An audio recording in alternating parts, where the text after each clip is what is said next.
Hi there everybody. On today's video I have the key and the fob, and I'm just gonna be showing how to change the battery. And basically what we need is a flat head screwdriver, and if we just get it in this slot here, we can pop this cover up like so and just get this cover out,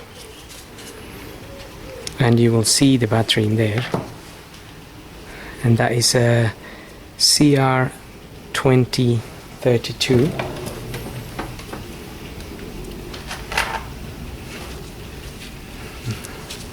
And we just need to get it out of there.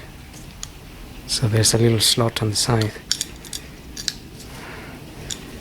So that's the battery there, and you can get your new battery and just push it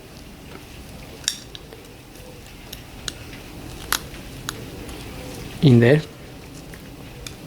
with the plus side on top, and then get your cover back on there.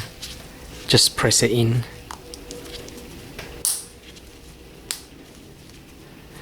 And that's it. So hope this video helps, and thanks for watching.